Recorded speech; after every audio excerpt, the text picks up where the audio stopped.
Hello, good evening, and welcome to BYJU'S Exam Prep. Welcome to Target Prelims 2023. Today is Lecture 2 on Indian Polity. So without wasting time, let's get started and discuss question number 1. But before we do that, after yesterday's session, I received a mail from a student. Nishit is his name.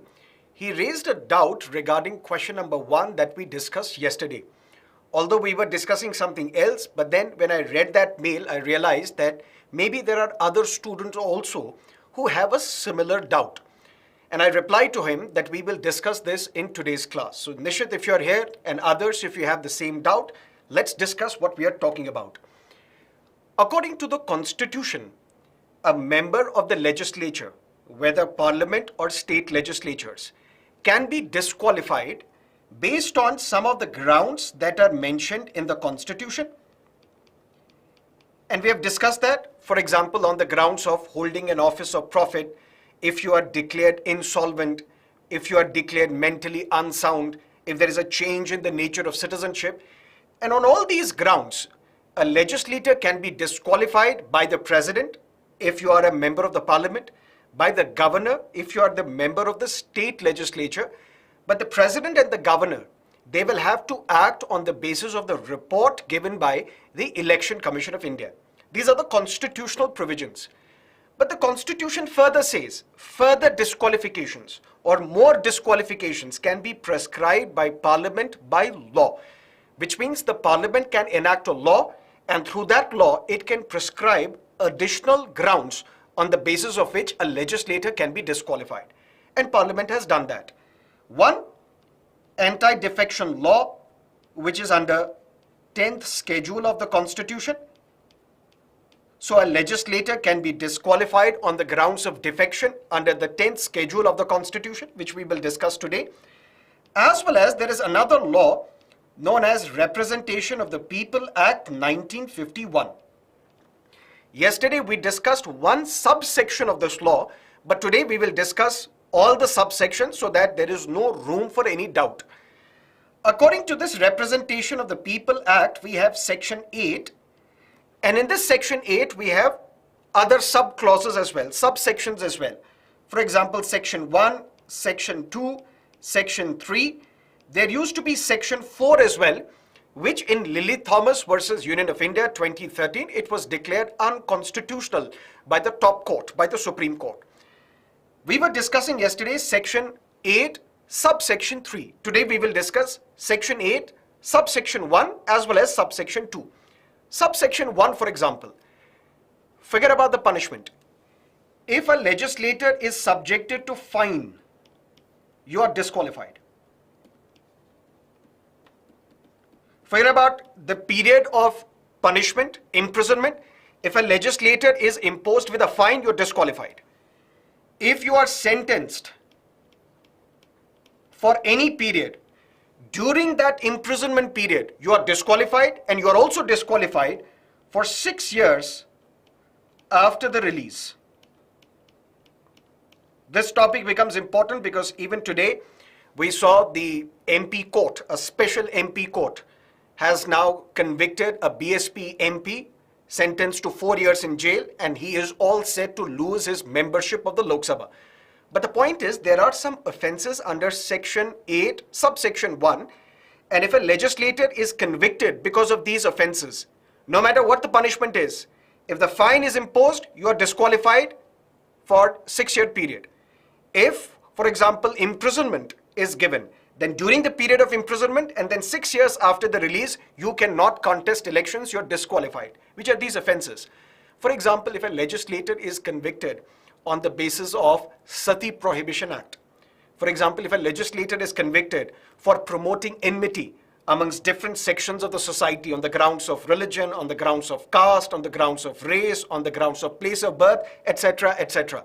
Similarly, if a legislator is convicted on the grounds of Prevention of Insults to National Honor Act, if a legislator is convicted on UAPA, Unlawful Activities Prevention Act.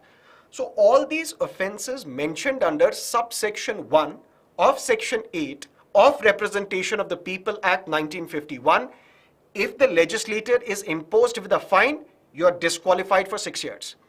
If imprisonment, then during the period of imprisonment, and then 6 years after your release, you are disqualified. That is subsection 1. Then we have subsection 2. For example, if a legislator is convicted for food adulteration, similarly hoarding of food or profiteering under Essential Services Maintenance Act, and you are sentenced to 6 months or more in jail, then you are disqualified. So under subsection 2 of section 8 of Representation of the People Act 1951, if a legislator is convicted and sentenced to 6 or more months in jail under various laws related to food adulteration, various laws related to hoarding of food, profiteering, Essential Services Maintenance Act, then you will be disqualified for a period of 6 years. And then comes subsection 3, where if a legislator is disqualified for those offenses which are not mentioned here, and then you are sentenced to 2 or more years in jail, then you will be disqualified for the period you are in jail and then for 6 years after your release. So if a legislator is convicted under a law and the court has given a punishment of 2 or more years, then for those years you are in jail, you cannot contest the elections. And even after your release, for 6 years, you are not allowed, you're disqualified from contesting elections. So I think this should settle the doubts, any doubts that you might have that's related to Section 8 of the Representation of the People Act 1951. But what is the other law on the basis of which the legislator can be disqualified? And that is anti-defection law under 10th schedule of the Constitution, which was enacted by the Parliament because of 52nd Constitutional Amendment Act 1985. This is a very, very important topic because the top court, the Supreme Court, is hearing a petition related to anti-defection law because of the political controversy in the state of Maharashtra, because of the tussle between the Eknath Shinde faction and the Uddhav Thackeray faction. The Supreme Court has reserved its judgment, although the hearing has been completed. So we might expect a landmark judgment in the history of independent India on anti-defection law. But what is this anti-defection law? Here is a legislator, and this legislator belongs to a house. Which is this house? It can be Lok Sabha, it can be Rajya Sabha, it can be State Legislative Assembly, it can be State Legislative Council. That's it. When it comes to local bodies, for example, Panchayati Raj institutions, for example, municipalities, you should know, and I hope you know, that all the Panchayati Raj institutions are established in various states, not on the basis of the constitution, but on the basis of the laws passed by the state legislature. So Karnataka will have local bodies based on the law passed by the legislature of Karnataka. Similarly, Madhya Pradesh, Maharashtra. In all the states in India, we have Panchayati Raj institutions, we have municipalities, we have rural local self-government, we have urban local government, and these institutions are created on the basis of the laws passed by the respective state legislatures. And if they want, they can also enact anti-defection law when it comes to local bodies. But the 10th schedule, which is anti-defection law, it is applicable only to a house, which can be either Lok Sabha, Rajya Sabha, Legislative Assembly, Legislative Council. That's it. If the state legislatures want, they can have their own anti-defection law when it comes to their urban local bodies or rural local bodies. And according to this law, if there is a legislator belonging to a house, and this legislator voluntarily resigns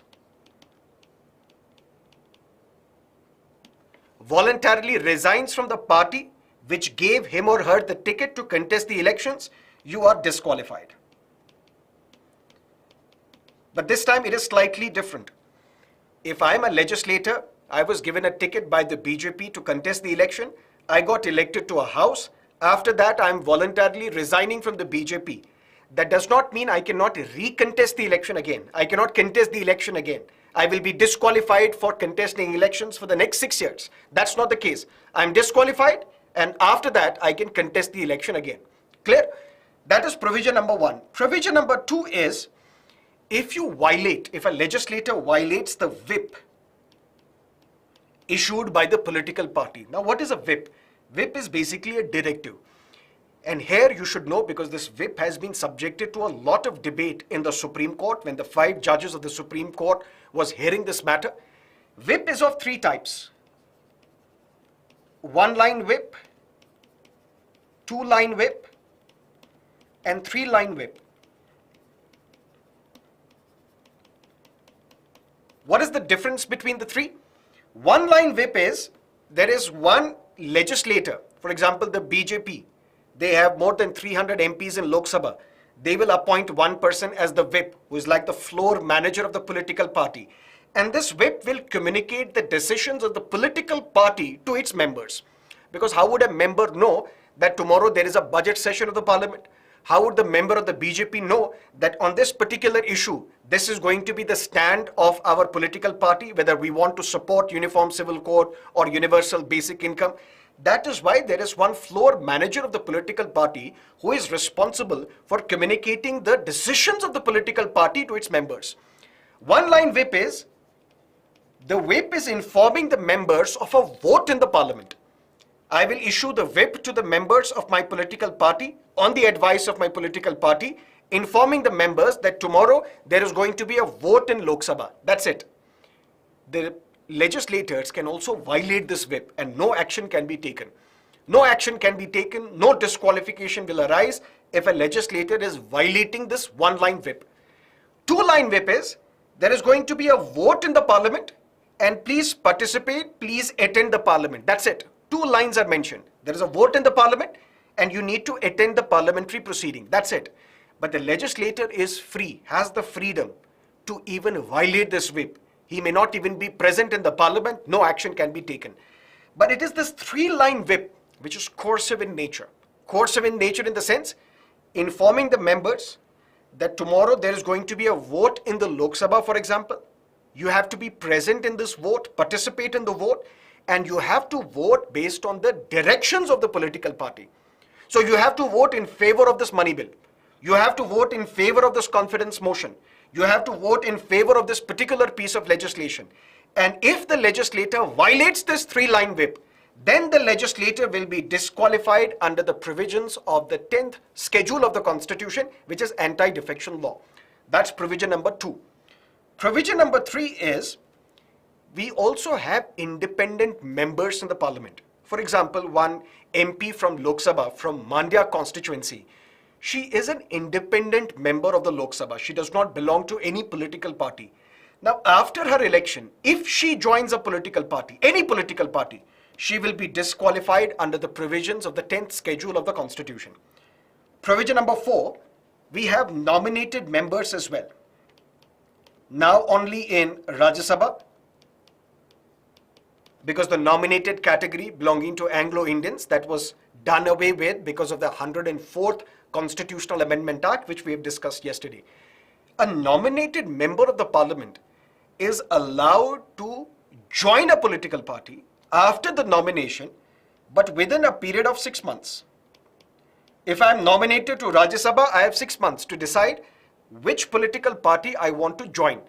But if I join a political party 6 months after my nomination, I will be disqualified under the provisions of the 10th schedule of the Constitution. But what is more important for your upcoming examination is something related to split. If I ask you a question, if 2/3 members of a political party voluntarily resign from that political party, anti-defection law would not apply. Is the statement correct or incorrect?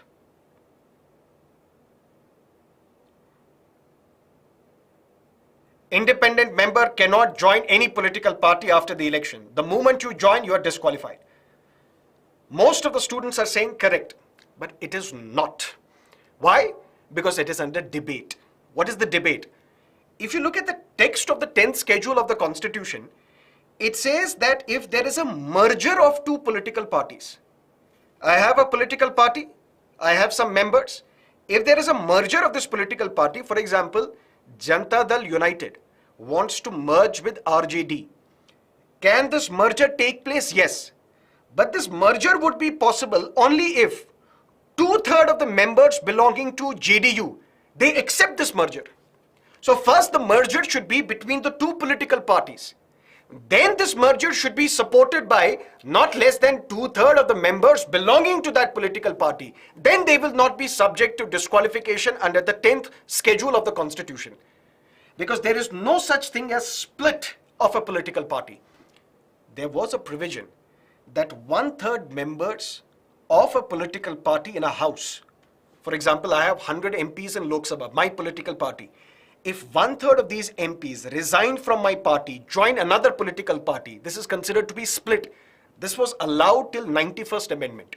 When Mr. Vajpayee was the Prime Minister in 2003, a Constitutional Amendment Act was made because of which this provision of split was done away with. Now there is no concept of a split in a political party. But what there is, a concept called merger. So if two political parties want to merge, for example, JDU and RJD, they want to merge. JDU wants to merge with RJD. What will happen to the MPs or MLAs belonging to the JDU? Will they be disqualified because they have joined another political party? They will not be disqualified, provided first two political parties will merge, and then this merger should be supported by not less than two-thirds of the members of that political party. Now, whether this is the correct explanation or not, that is for the top court to decide. And that is why the Supreme Court is hearing this matter.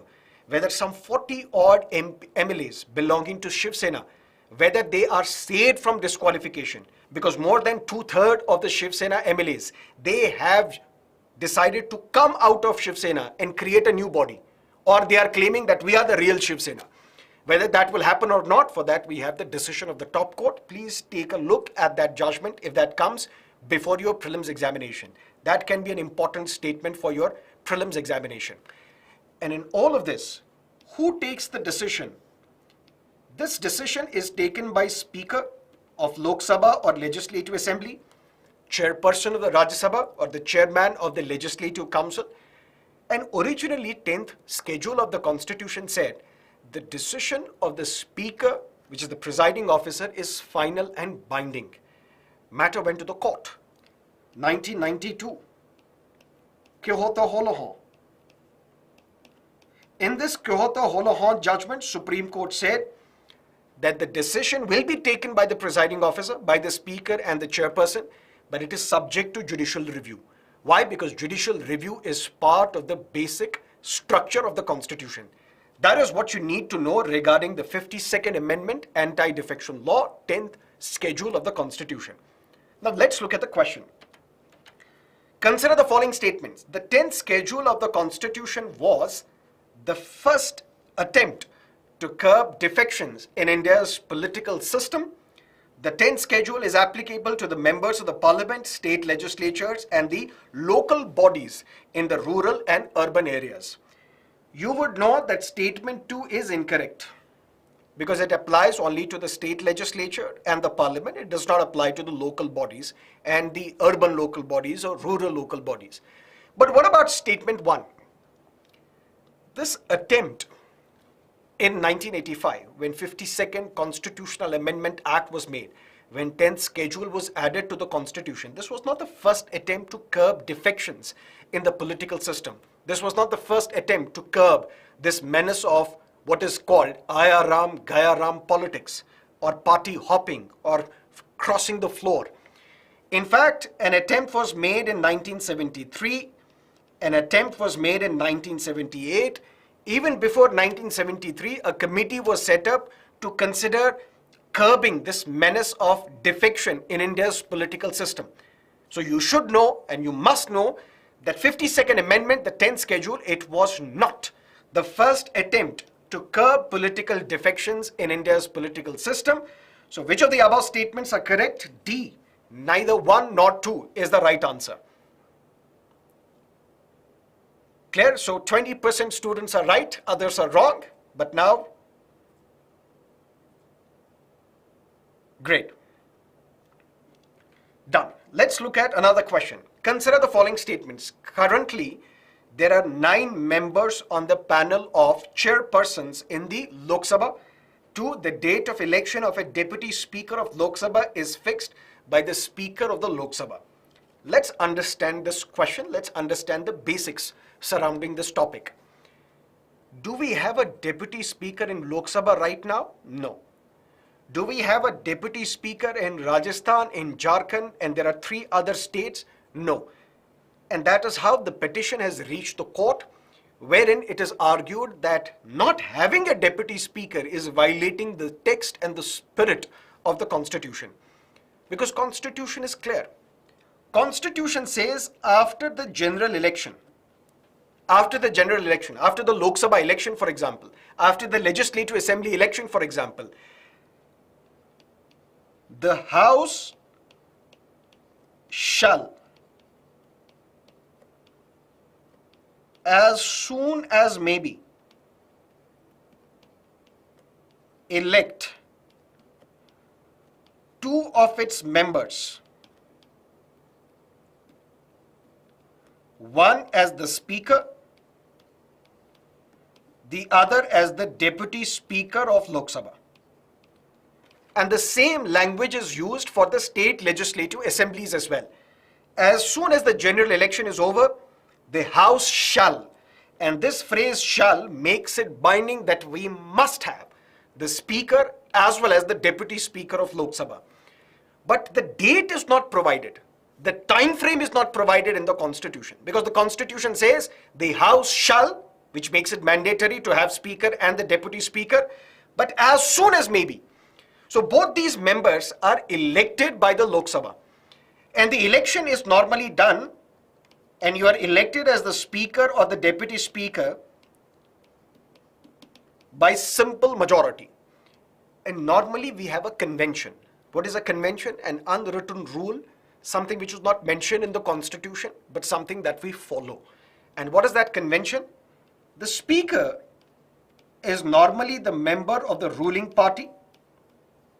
Although in democracy we should not use the term ruling. There is no ruled class or ruling class. There are people who are our representatives. They serve us. So these are the servants. But be that as it may, the convention says that the Speaker is from the party in power or from the ruling coalition. And the convention is that the Deputy Speaker is from the opposition. But please listen to me carefully. This is not a mandatory provision in the Constitution. This is only a convention that we have been following for a long time, that the Speaker is from the ruling party or coalition and the Deputy Speaker is from the opposition political party. And in 2019, when Lok Sabha election was conducted, Mr. Om Birla was elected by simple majority by the members of the Lok Sabha as the Speaker of the Lok Sabha. But even today, we do not have the Deputy Speaker in Lok Sabha. But how the Deputy Speaker is to be elected? The date of election to elect the Deputy Speaker is fixed by the Speaker. So the Speaker will fix a date. On that date, there will be election, and the Lok Sabha MPs will vote to elect the Deputy Speaker. Clear? But then the matter went to the court, and the government and the Speaker, they say that we may not need a Deputy Speaker because things are working fine. Legislations are getting passed. We are seeing debates in the Parliament. But in absence of the Speaker, who will preside over Lok Sabha? So if it is Lok Sabha, the Speaker will preside over Lok Sabha. In absence of Speaker, we have Deputy Speaker. So if the Speaker is absent, Deputy Speaker is absent, in that case, who will preside over Lok Sabha? And listen to me carefully. These are very important facts, can be relevant for your upcoming examinations. Very important.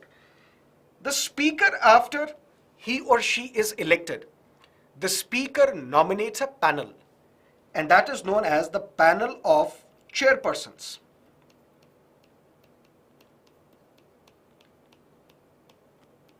How many members are there? Not more than 10. The Speaker, after his election, will nominate from various political parties. There will be a member from the Congress, there will be a member from other political parties. The Speaker will nominate a panel of not more than 10 MPs. So in case the speaker is absent, we don't have a deputy speaker, then anyone from this panel of 10 chairpersons will preside over Lok Sabha. Same is the case with the Rajya Sabha as well. Who presides over Rajya Sabha?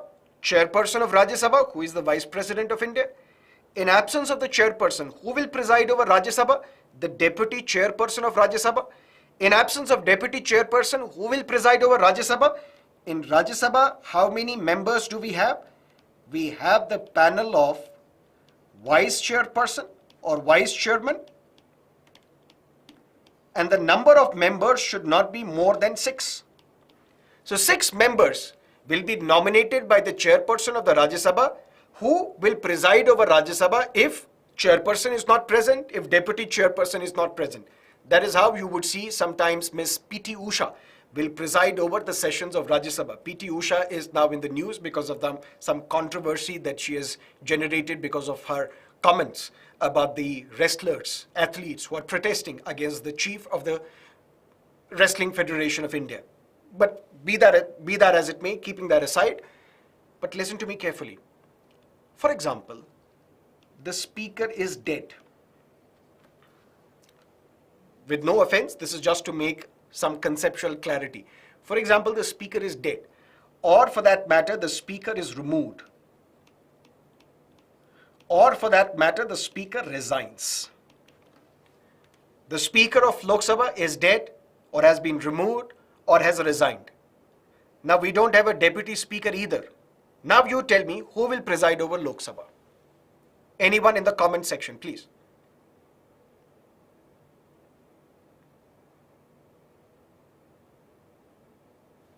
This panel of chairperson will not come into the picture. Why? Because this panel of not more than 10 members was nominated by the speaker. But that speaker is gone. He has resigned or has been removed or he is dead. Now in this case, this panel of chairperson will not preside over Lok Sabha. This time somebody who is nominated by the President of India will preside over the Lok Sabha in case the speaker's office is vacant. And this is what we call the vacancy in the office of the speaker. Same is the case with Rajya Sabha as well. If chairperson is removed or is dead or has resigned, in his absence, deputy chairperson of Rajya Sabha will preside over Rajya Sabha. What if deputy chairperson is also absent? In that case, this panel of vice chairperson will not preside over Rajya Sabha. Somebody nominated by the president will preside over the Rajya Sabha. And then when the new speaker is elected, then the new speaker will nominate its own panel of not more than 10 chairpersons. Is that clear? That's very important. Now let's look at the question. Right now we have 9 members in this panel of chairpersons in Lok Sabha. Although the number should not be more than 10, but currently we have 9 members. Go through the Lok Sabha Secretariat website and you will see there are only 9 members who are part of this panel of chairperson. So currently there are 9 members on the panel of chairpersons in Lok Sabha. The rules say it cannot be more than 10, but right now we have 9, so this is correct. The date of election of a deputy speaker of Lok Sabha is fixed by the speaker of the Lok Sabha. This is also correct. Which of the above statements are correct? C, both 1 and 2 is the right answer. Clear? Very good. Let's look at another question. Consider the following statements. A whip is a written order to members of a party in the House to abide by a certain direction. Statement 2, a whip is a designated official of the party who is authorized to issue directions to its members. Only the violation of a 3-line whip attracts disqualification of a member of a House under the 10th schedule of the Constitution. Very simple question, factual question, but there should be no room for a doubt. Whip is not only a written order, whip is also the official who is appointed by a political party to issue directives to its members. So a whip is a written order to members of a party in the House to abide by a certain direction. The statement is correct. A whip is a designated official of the party who is authorized to issue direction to its members. This is also correct. Only the violation of 3-line whip attracts disqualification. Correct, because 1-line whip is not binding. 2-line whip is not coercive in nature. Only the 3-line whip under the 10th schedule of the Constitution. If the legislator of that political party violates this 3-line whip, he or she shall be disqualified under the provisions of the 10th schedule of the Constitution. So which of the above statements are correct? D, all of the above is the right answer. How many members are there in the panel of vice chairperson currently? 6. Very good. Let's look at question number 4. Consider the following statements regarding the Special Marriage Act of 1954. Section 377, which is still a provision in the Indian Penal Code, or let me make it differently. Section 377, is it still part of Indian Penal Code or struck down by the Supreme Court in 2018? Tell me whether A or B is the right answer. Or Section 377, is it still part of the Indian Penal Code or was it struck down by the court in the year 2018? Struck down, A, Navte Johar judgment. What is the right answer? It's still a part. Okay. Some of you are also wrong. Section 377, and this is where we come across a very important doctrine known as doctrine of severability.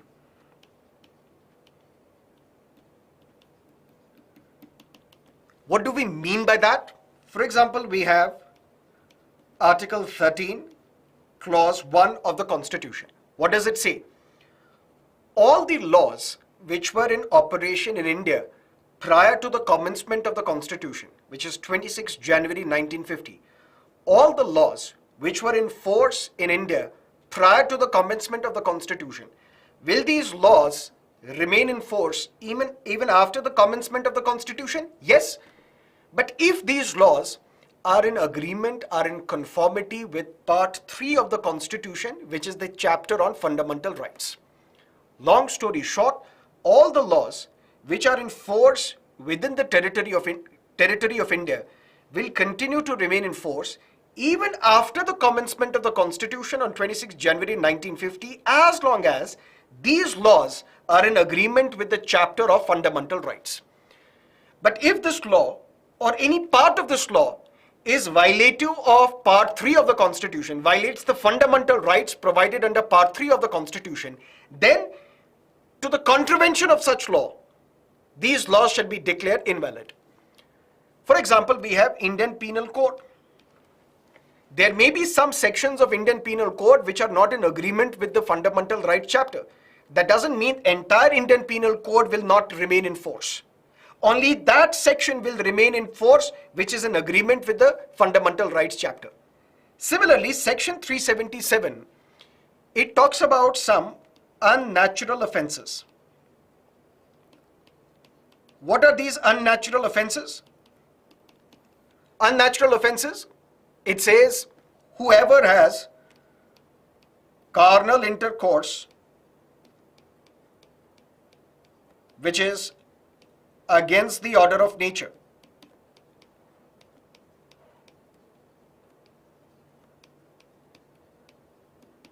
which primarily means all those sexual interactions which are not peno-vaginal in nature. All such interactions are unnatural offenses and you will be sentenced to jail as well, life imprisonment as well. This section 377 was primarily used to target LGBTQ community, lesbians, gays, bisexuals, transgenders, queers, so on and so forth. And in 2018, the Supreme Court said homosexuality is not a crime. But there are still some offenses under section 377 which are still a crime. For example, incest. For example, bestiality. And I was listening to the argument of the Solicitor General before the Supreme Court, because now the 5-judge bench of the Supreme Court is looking at whether when we have decriminalized homosexuality, should the natural progression now be that we should legalize same-sex marriages as well? Same-sex marriages are right now not legal in India, and now there is a petition before the Supreme Court asking the Supreme Court to issue a directive that yes, same-sex marriages are constitutional, are valid, are justified. And the Solicitor General said there are some marriages, there are some relationships which are within the prohibited relationship. In a sense, between brother and the sister, between father and the daughter, between son and the mother, such relations cannot be accepted. So incest is still a crime under Section 377. Bestiality, which is sexual intercourse with animals, it is still a crime under Section 377. So Section 377 has not been struck down in its entirety. Only that part has been struck down where it was criminalizing homosexuality. But other unnatural offenses are still offenses under Section 377 of the Constitution. But the point is, when we look at Section 377, when homosexuality was decriminalized, now the matter is before the court saying same-sex marriages should be legalized. The Supreme Court has said we will not look at the personal laws. We will not look at the Muslim personal law, or we will not look at the Hindu code bills or Hindu Marriage Act. We will look at the Special Marriage Act. And we will see whether under Special Marriage Act we can legalize same-sex marriages. And that is why Special Marriage Act becomes important for your examination. Not only because of that, recently, some time ago, a famous Bollywood actor married a man from a different community under Special Marriage Act. So in India, because of the law of 1954, there is a clear legal route for a boy and a woman, for a man and a woman to marry inter-caste marriages, inter-religious marriages without any need to convert. So if you want to keep hold of your religion, you don't want to convert to another religion, to the religion of your spouse, you can still do that, but then you'll have to register your marriage under the Special Marriage Act of 1954. And this Special Marriage Act 1954 can be important, and then let's look at the question. During the colonial period, because the British Raj in 1857, when the revolt of 1857 took place, when a massive revolt broke out in the northern and central part of India, which nearly swept away the British rule. At that time, one reason for the revolt of 1857 was considered to be religious as well. One cause of revolt of 1857 was considered to be religious. Religious in the sense that Britain is unnecessarily interfering in the religious practices of Indian communities, of Indian people. And when revolt of 1857 broke out, and then it was defeated as well, then the British realized that we should not touch and interfere with the religious feelings and sensibilities and sensitivities of Indian people. And that is why during the colonial period, if there is a couple belonging to different religions, if they had to marry, they could have married under Act 3 of 1872. And for that, they had to publicly renounce their religion. They had to renounce their religion, that we will not be part of either Islam or Hinduism. We are renouncing our religion. Now that we do not belong to any religious community, now please allow us to marry. So during the colonial period, an inter-religious marriage was solemnized under Act 3 of 1872 that required a public renunciation, giving up of one's religion. This is correct. But after the Constitution was enacted, and then the first Parliament in 1954 enacted a law which provided an option to a couple belonging to two different religious communities to marry without any need to convert, without any need to give up or renounce your religion.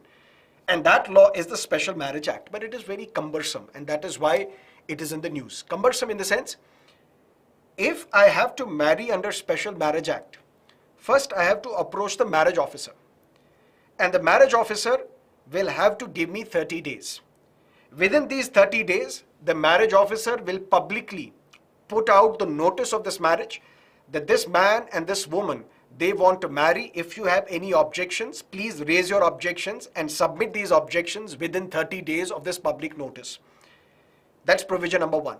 Provision number 2, if, for example, this is a man from Karnataka and the woman is from Maharashtra, they can register marriage under Special Marriage Act only in either Karnataka or Maharashtra. where where one of the partner is residing, is a permanent resident.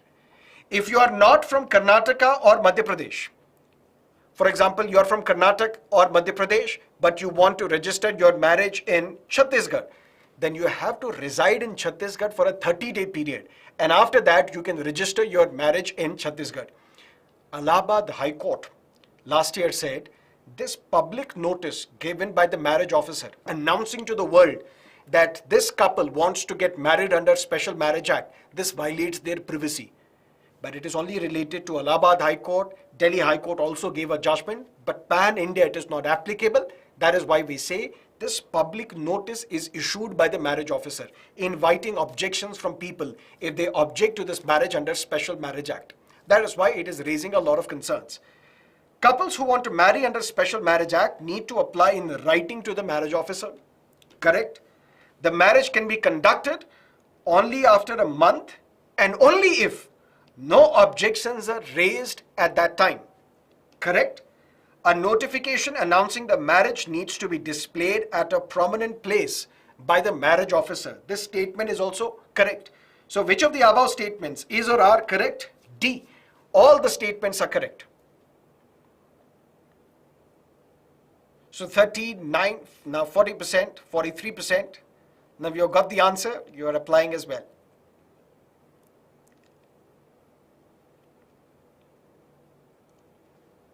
Okay, great. Let's look at another question. To allow same-sex marriage in India, which of the following laws need to be necessarily amended? So if you want to allow same-sex marriage, because that petition is before the top court, which of these laws necessarily need to be amended? So you don't have to necessarily amend Hindu Marriage Act or Muslim Personal Law. You need not to amend the Foreign Marriage Act as well, but you may have to necessarily amend the Special Marriage Act if you want to legalize same-sex marriage in India, and that is why we say B, only 2 is the right answer.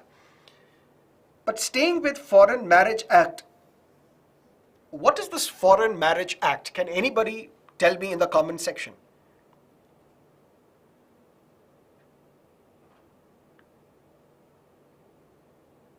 Anybody, what is Foreign Marriage Act?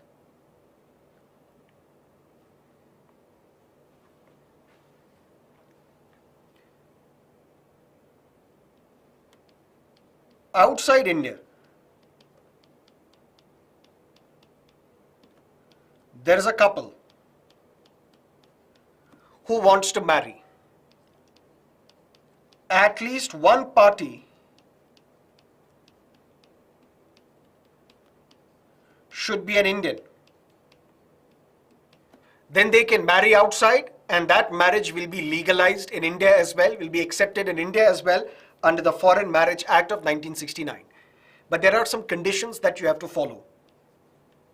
Bigamy is not allowed. The parties or one of the parties should not be lunatic or an idiot. Forgive me for using this term, but this is not my coinage. This is mentioned in the Foreign Marriage Act of 1969. You don't have to practice bigamy. Both the parties, the couple, they should not be idiot or lunatic. They should have this strong mind. Then they can apply under the Foreign Marriage Act. And they should not be within the degrees of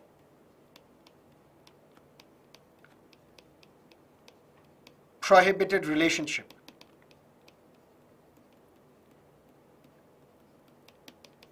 Degrees of prohibited relationship, for example, a brother cannot marry the sister because they are within the prohibited relationship. Similarly, in Hindu Marriage Act, there are lots and lots of prohibited degrees of relationships. And this degrees of prohibited relationship, it is not defined in the Foreign Marriage Act. It is defined in the Special Marriage Act of 1954.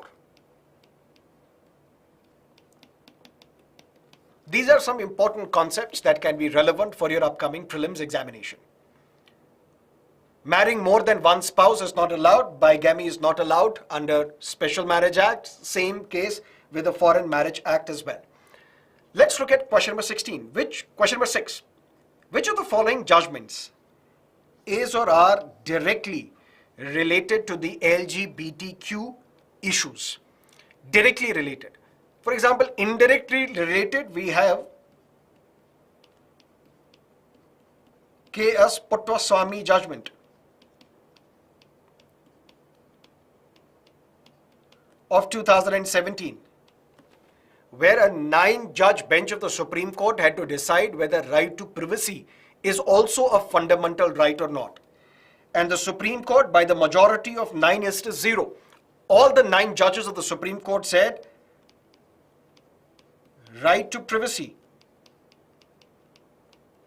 is also a fundamental right under Article 21 of the Constitution. And in that judgment, the Supreme Court also said that what you eat, what you drink, whom you are in a relationship with, this is where the state cannot interfere. So many argued that this is a stepping stone towards Supreme Court decriminalizing homosexuality, which the Supreme Court did later, 1 year later in 2018 in Navtej Johar judgment. So basically, even K.S. Puttwaswamy judgment is related to the LGBTQ issues, but not directly, indirectly. Directly, which are the judgments which are related to LGBTQ issues? First is Nas Foundation 2009, where a 2-judge bench of the Delhi High Court said, one judge was Justice A.P. Shah, who said Section 377, it violates fundamental rights, homosexuality is not a crime. So directly, Nas Foundation judgment is related to LGBTQ issues. Then few years later in 2013, Suresh Kumar Kaushal judgment. In this judgment, the Supreme Court said homosexuality is still a crime. There were many arguments given by the Supreme Court. Supreme Court said this LGBT issue is related to a minuscule minority. And for a minuscule minority, we cannot change the laws. If Parliament wants to allow homosexuality, the Parliament may enact a law and change Indian Penal Code, but we will not do this. Some petitioners argued that because of Section 377, the law is being abused, overused, hyperused, and ultimately it is affecting the privacy of the LGBTQ members. The Supreme Court said, if the law is being misused, that is not our problem. That's the problem of the police. But be that as it may, lots and lots of arguments were given. So basically in Suresh Kumar Kaushal judgment, the Supreme Court said homosexuality is still a crime, basically negating the Nas Foundation judgment of 2019. But very next year in Nalsar judgment, National Legal Services Authority versus Union of India 2014, the Supreme Court recognized transgender as a third gender.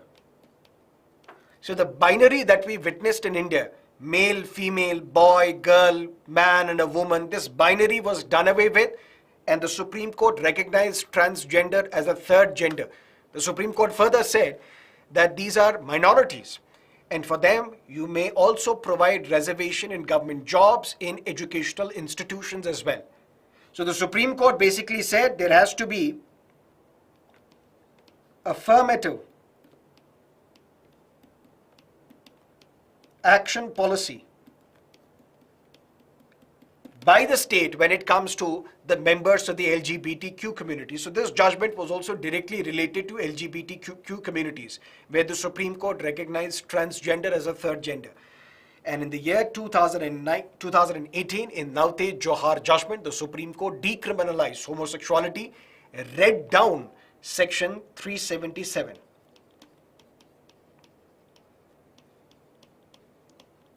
Maybe when we will discuss mains related topic, I will tell you the difference between reading down and reading in. What do we mean by reading down a provision or reading into a provision? Reading down is possible in India. Reading in is possible in Britain. And this is something which was raised by the Solicitor General and the interaction he had with the Chief Justice of India, Justice Chandrachud, on this judgment. But we'll discuss that in mains examination. That is not related here. Which of the following judgments are directly related to LGBTQ plus issues? 1, 2, 3, 4, D. All of the above is the right answer.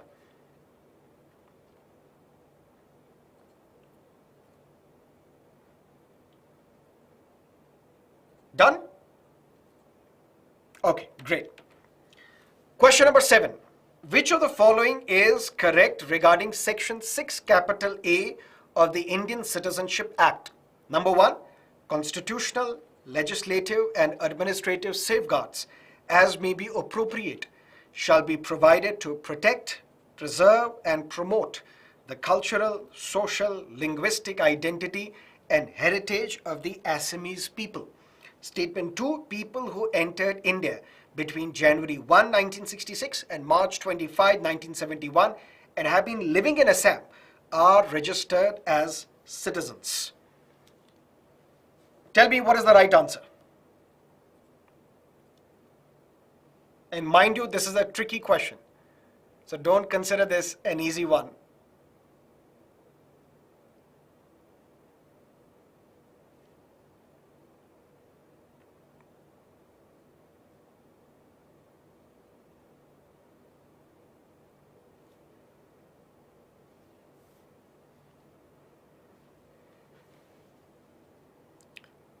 I'll give you 30 more seconds.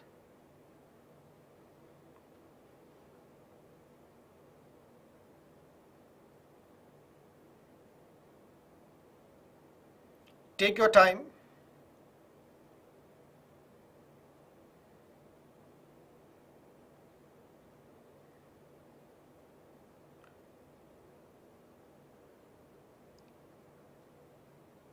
Okay. There is something called NRC, National Register of Citizens. It contains details of Indian citizens.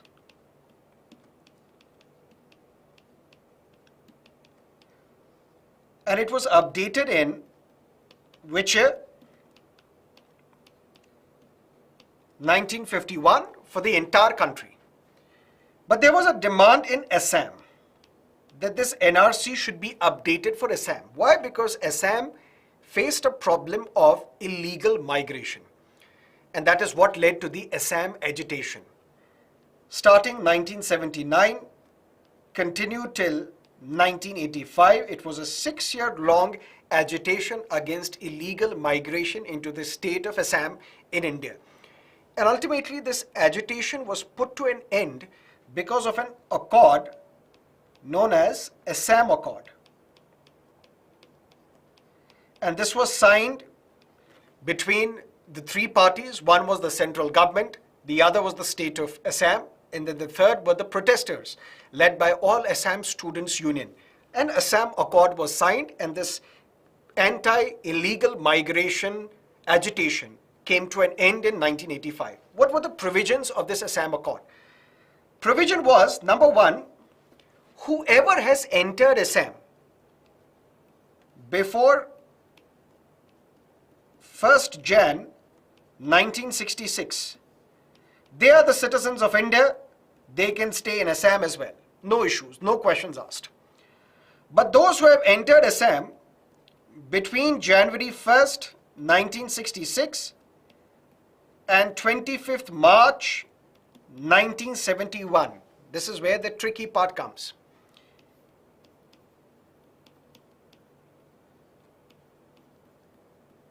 They are allowed to register as citizens. They will not be automatically registered as citizens, but they will be allowed to register as citizens. But when? After 10 years.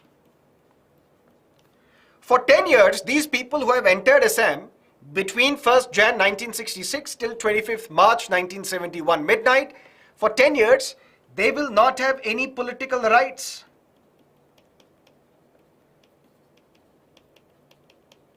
What do we mean by political rights? That means they cannot contest elections, they cannot vote in the elections for 10 years. After 10 years, they will be allowed to register as citizens.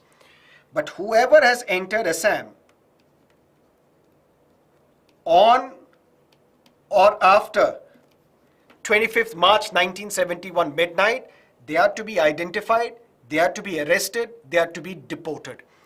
And how do we identify them? For that, we need a national register of citizens. And this is where matter went to the Supreme Court. Supreme Court was told that so many decades have passed, but this NRC exercise has not been conducted and carried out in Assam. And then on the orders of the Supreme Court, there was a bench led by Justice Ranjan Gogoi, Justice Rohinton Fali Nariman was also part of the bench, and ultimately NRC exercise was carried out specifically in Assam, on the orders of the Supreme Court. And then once this NRC exercise was carried out and specifically in Assam, then close to 1 million, 19.67 lakh odd individuals could not prove that they are the citizens of India or they have entered before 1971. But the point is, another important aspect of the Assam Accord of 1985 was Clause 6 of the Assam Accord. And according to this Clause 6 of the Assam Accord, it was argued in this accord, mentioned in this accord, that we will take some steps. Which are these steps? Constitutional steps, administrative steps, legislative steps to safeguard the linguistic identity, heritage of the Assamese people. So yes, it is part of Clause 6, but not of Citizenship Act. This is part of the Clause 6 of Assam Accord. And that is why this statement is incorrect. But listen to me carefully. What is this Section 6 capital A of Indian Citizenship Act? It talks about a different cutoff date for citizenship. Now listen to me carefully.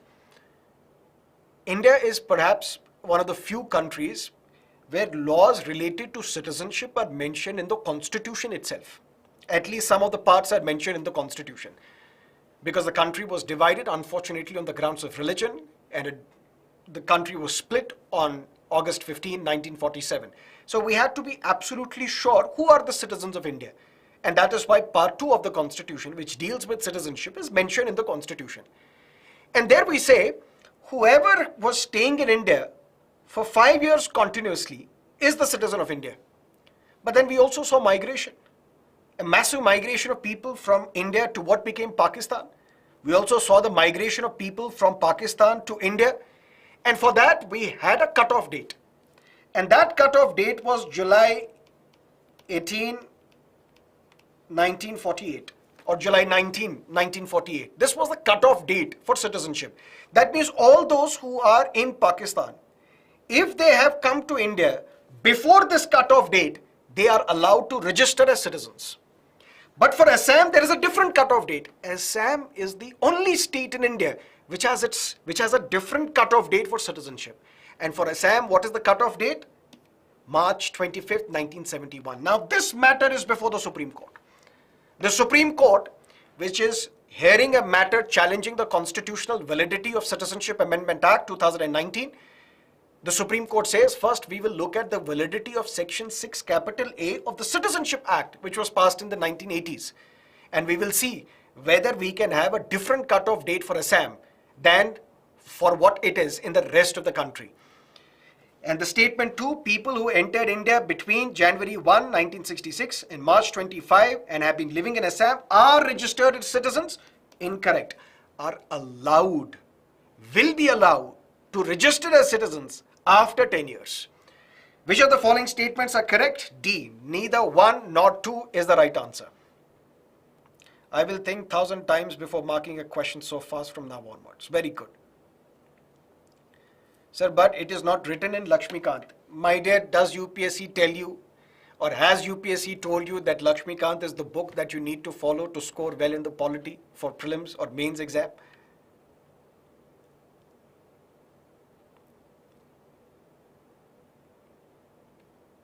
Great. Is it correct? Done? Any questions? If you have questions on this, please let me know. What is effective majority? Effective majority is, what is the strength of Lok Sabha, for example? 543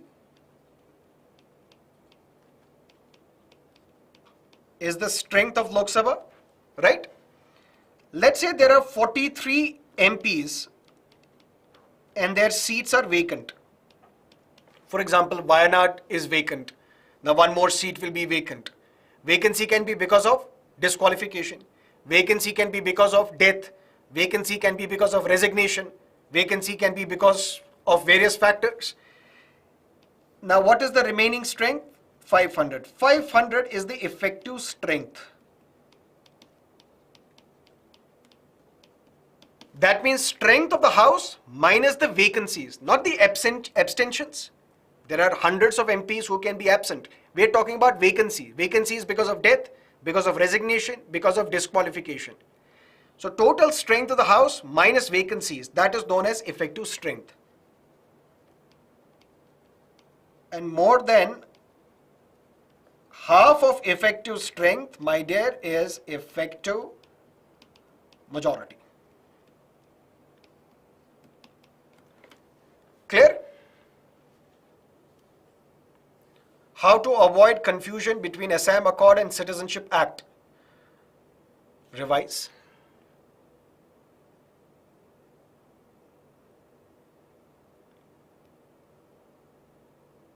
Okay. Done. Question number 8. Which of the following is a reason for delay in conducting census in India? A. Political instability. B. Lack of funding. C. Inadequate technological infrastructure. D. None of the above. What is the right answer?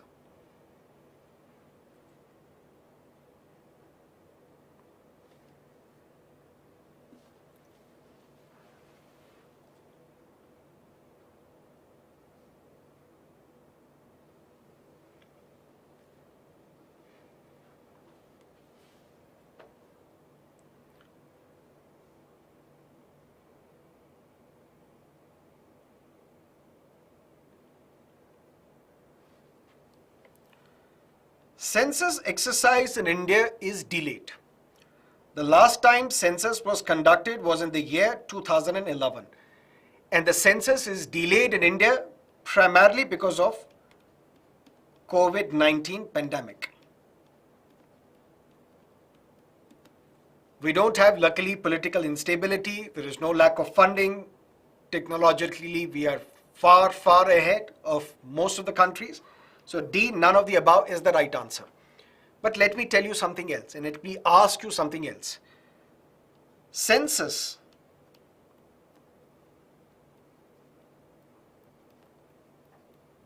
mandatorily, according to the law,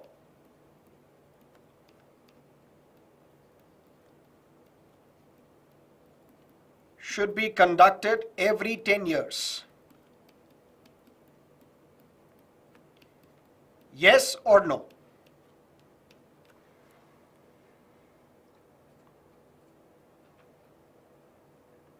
Census, mandatorily, according to the law, should be conducted every 10 years. Is it right or wrong? No. I don't know whether you are mentioning why or yes.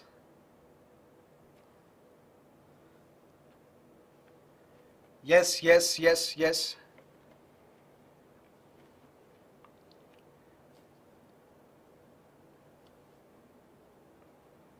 Okay. Census exercise is carried out by the Registrar General and the Census Commissioner, which is under the supervision of the Ministry of Home Affairs, MHA. And ideally, normally, it is conducted every 10 years. We have a Census Act of 1948. We have census rules of 1990. But nowhere, neither in the law nor in the rules, is it mentioned that census should be carried out every 10 years. If you look at Japan, if you look at United States, either their constitution or their laws mention that census should be carried out every 10 years or every 5 years. But in India, no law talks about that census should be carried out every 10 years. This 10-year period is not mentioned either in the law or in the rules. But by convention, the central government is conducting census every 10 years. And this census, in the distribution of powers, in the 7th schedule of the Constitution, is under Union list. Clear? Now another question, if census is in the Union list, then how is the state of Bihar in India carrying out caste census in India? Can anybody tell me the answer?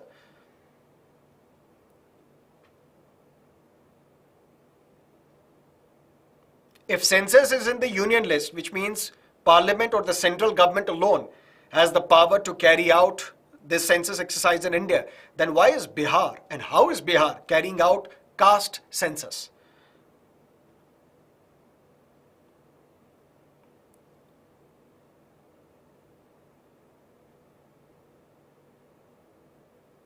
$105th Amendment, 105th, no. Okay. When census exercise is carried out, it is carried out in 2 phases. First is house listing,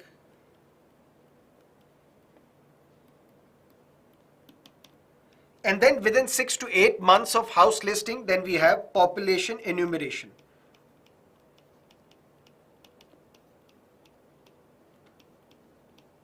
Can you tell me what are the details that are mentioned in the census? And mind you, all the details that are captured in census exercise are secret, cannot be shared with others. Details such as age, marital status,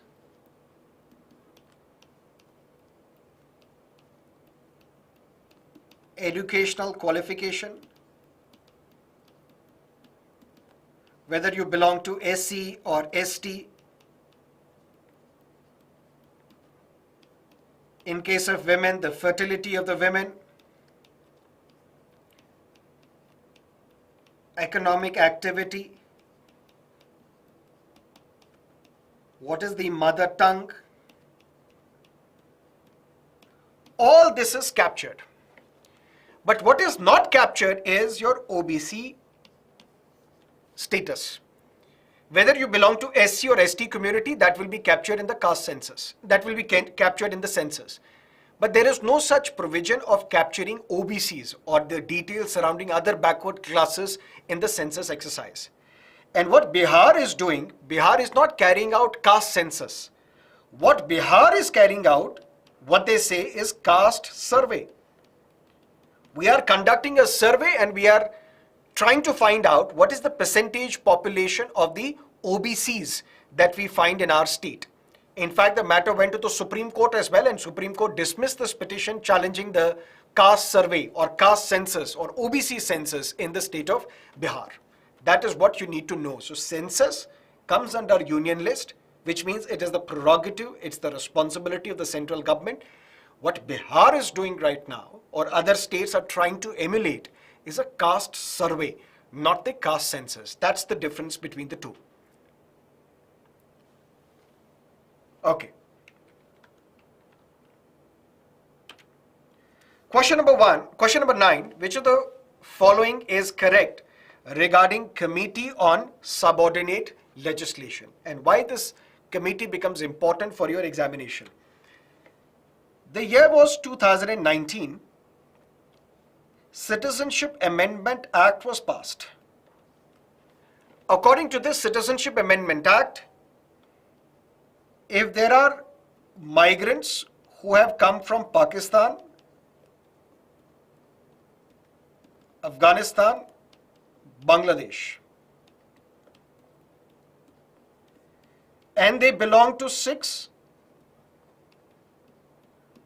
religious minorities.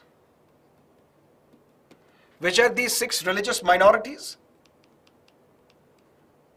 Hindus, Christians, Sikhs, Jains, Buddhists, Parsis. And please remember this list, Jews are not part of this. So to confuse you, Jews can also be added to this list and UPSC will ask you what is correct.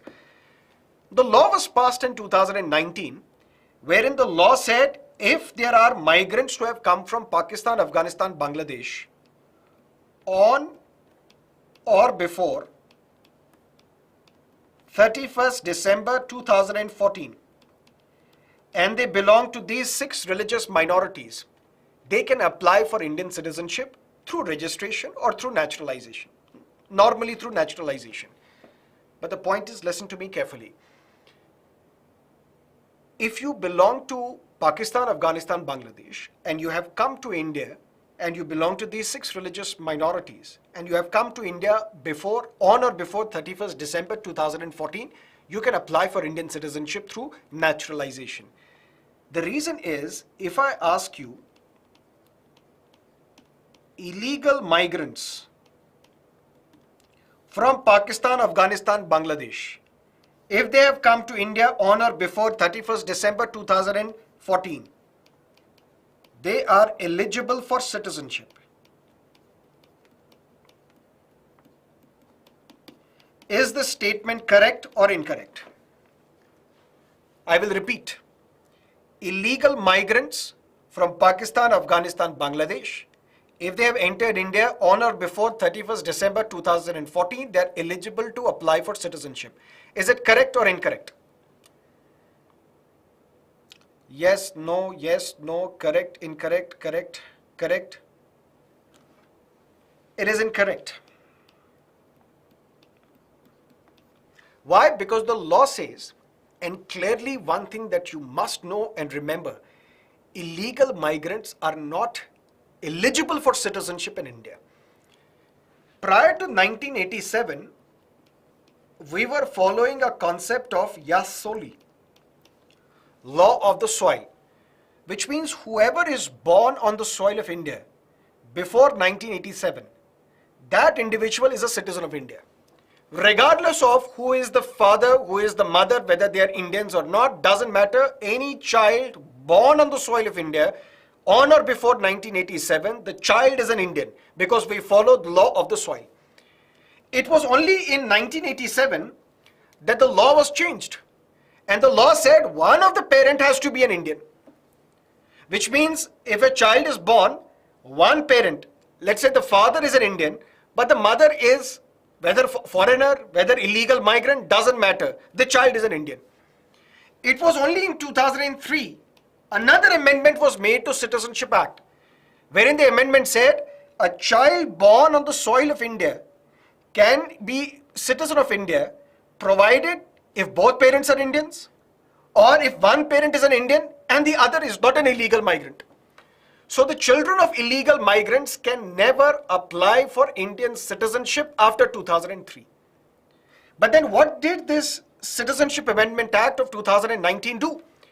It said these individuals who have come to India from Pakistan, Afghanistan, Bangladesh, who belong to these 6 religious minorities, and if they have entered India on or before December 31, 2014, they shall not be deemed as illegal migrants. That means the law tells that they are not illegal migrants. When they are not illegal migrants, that means they are now eligible for citizenship. And when they are eligible for citizenship, for that we have to make rules.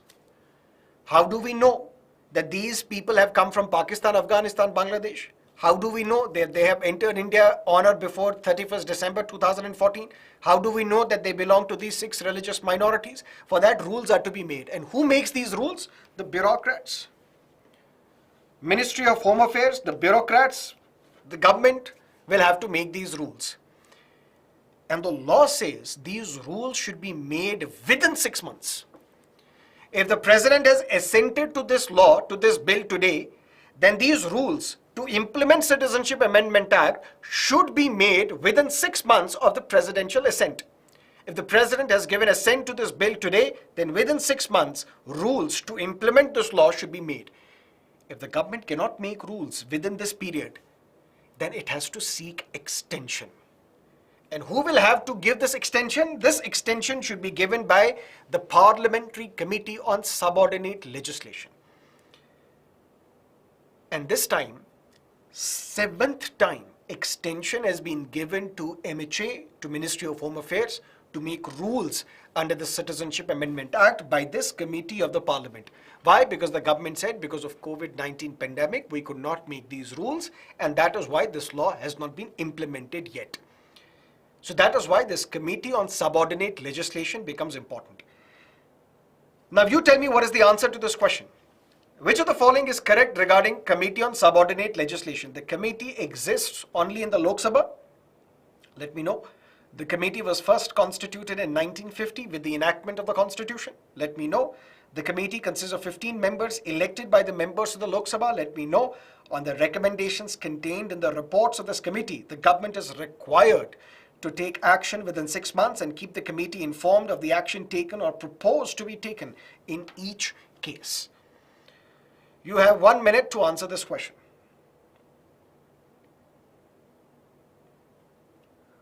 Only one statement is correct, only 2, only 3, all the 4 statements are correct.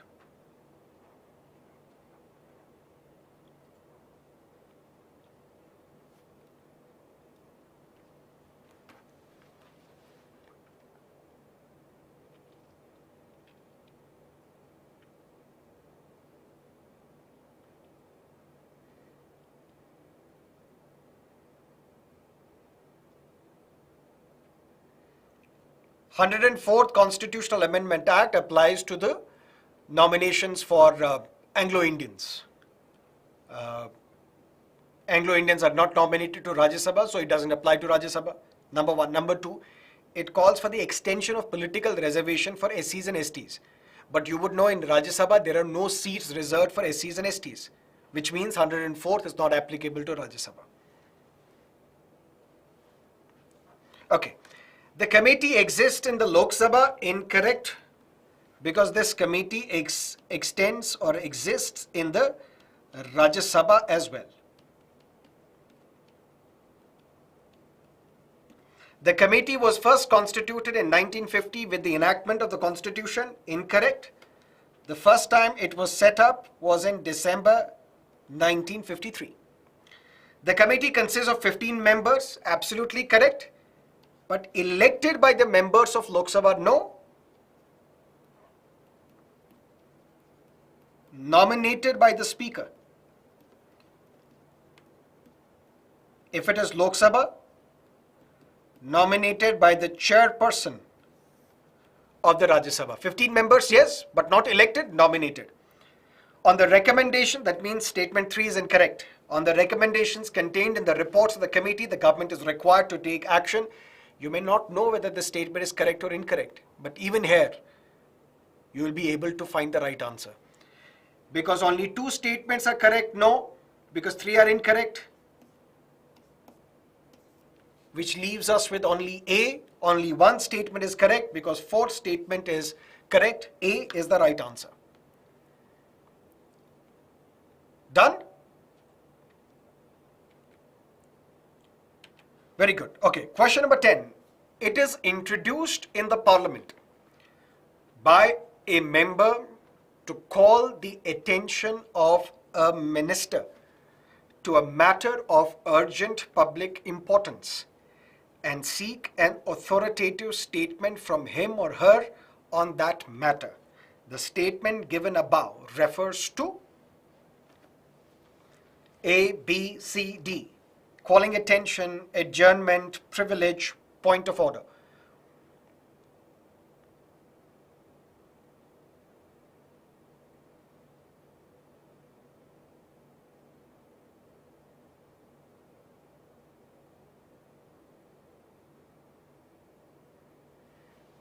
Okay.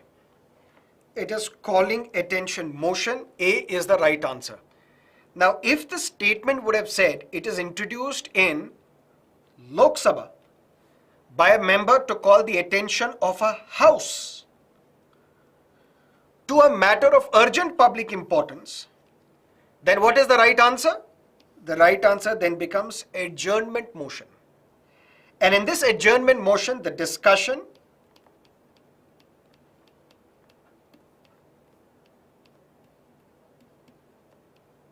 should not last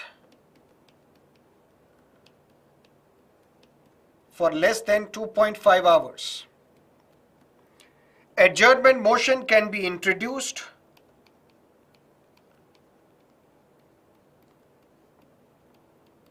only in Lok Sabha. Why adjournment motion is in the news? Because lots and lots of times in the previous year, some arguments were given by the opposition that our voice has been stifled inside the parliament. There were some notices on adjournment motion also given, but they were not accepted. We will discuss in subsequent classes some of the rules that are mentioned in the Rajya Sabha and Lok Sabha procedures, where there can be a discussion on important pressing issues, because there used to be a lot of hue and cry on the Adani issue. The opposition wanted to discuss this, but Rajya Sabha chairperson, the Speaker of Lok Sabha, decided not to have a discussion. But be that as it may, adjournment motion can be introduced only in Lok Sabha. Why? Because we follow a system of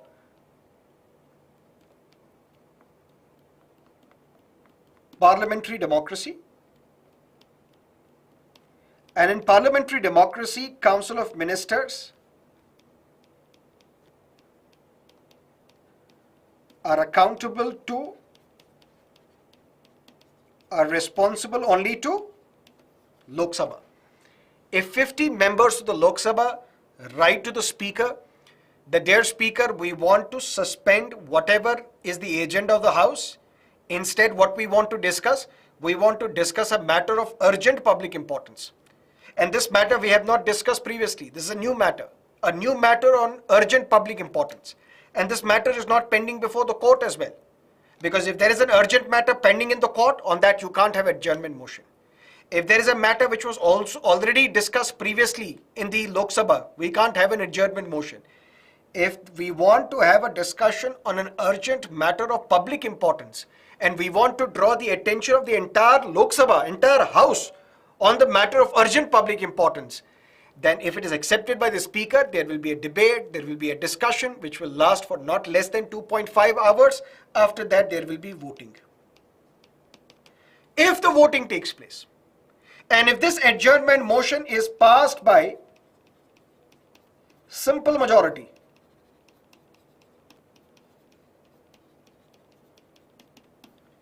will the Council of Ministers necessarily have to resign? Yes or no?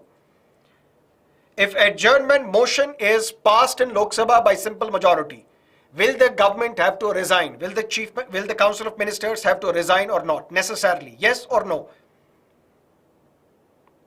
Some say yes, some say no. And the answer is they don't have to resign, but it amounts to censure of Council of Ministers. That means the Council of Ministers cannot take any policy decision. They have to immediately seek confidence motion, the vote of confidence in the Lok Sabha. And if that vote of confidence, the government wins, government survives. If that vote of confidence is defeated by simple majority in Lok Sabha, then the government will have no other option but to resign. That is what we call confidence motion. This is adjournment motion, but the answer to this question is calling attention motion. Any issues, any questions as of now with this, with respect to what we have discussed thus far?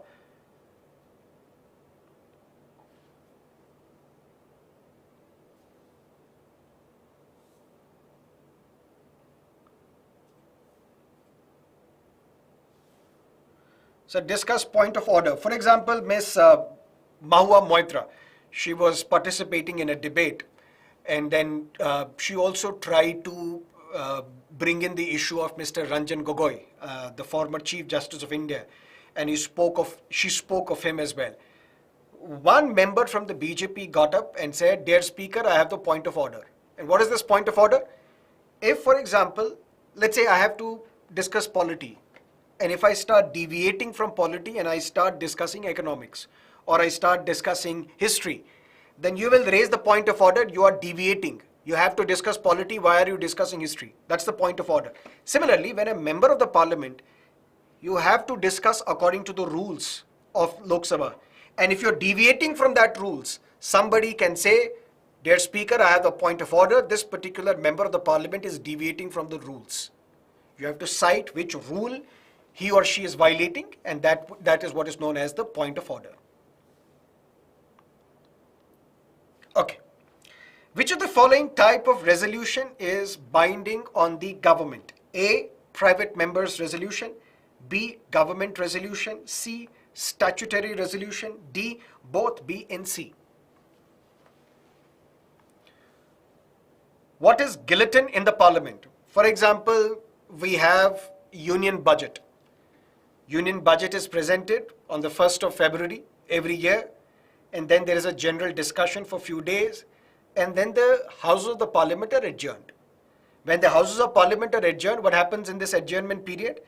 The 24 departmentally related standing committees, they discuss the budget provisions and they come up with their reports.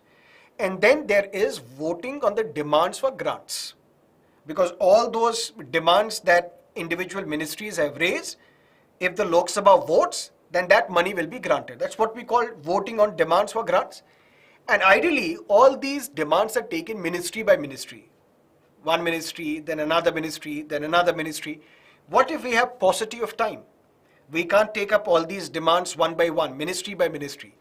Then what the presiding officer does, the presiding officer chooses a tool, a device known as guillotine, saying let's club all these demands together and vote once and for all.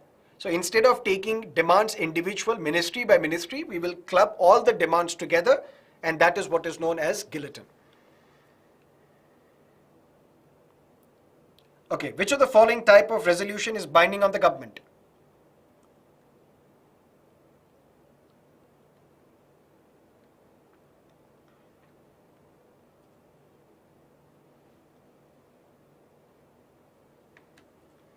Majority says 62, and that is why this question, the answer is only a statutory resolution.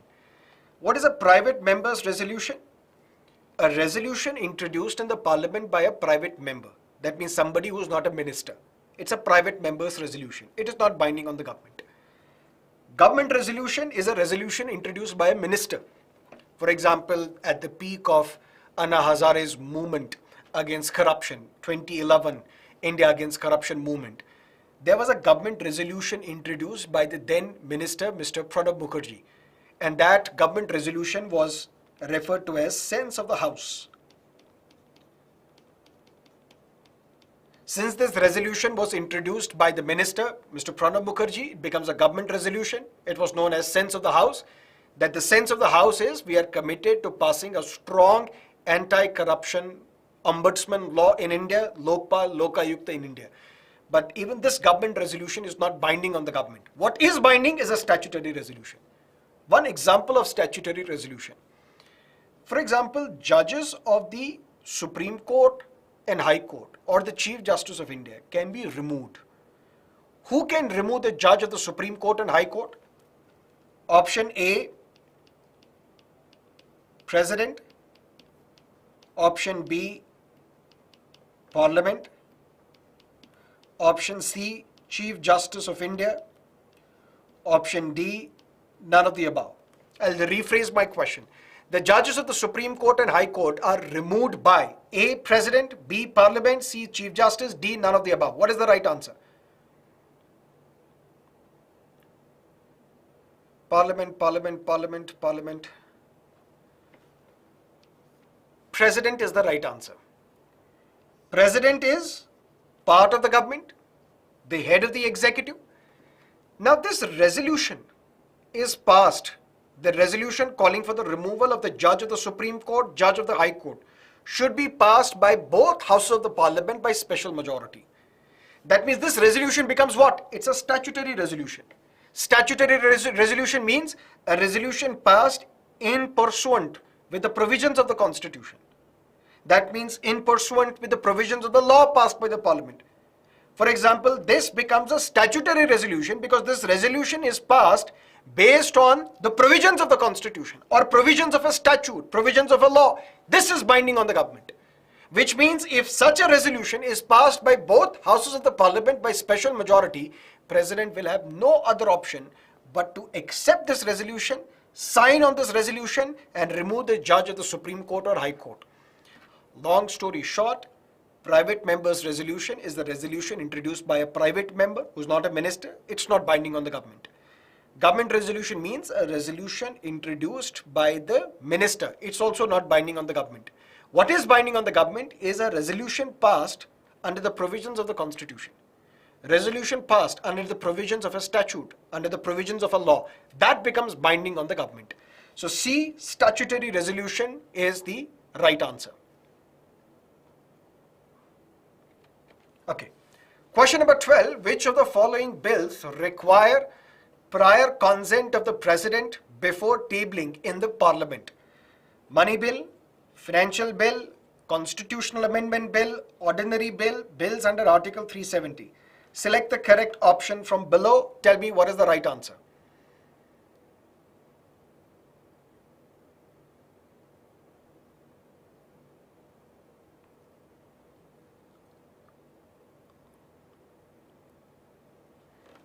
I'll give you a minute.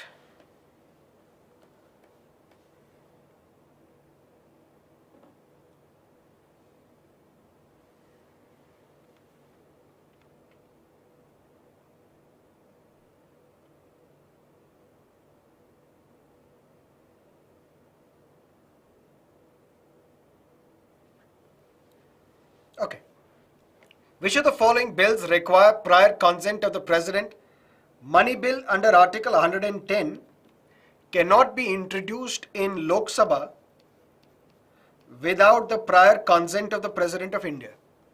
Similarly, a financial bill under Article 117 cannot be introduced in Lok Sabha without the prior permission of the President of India.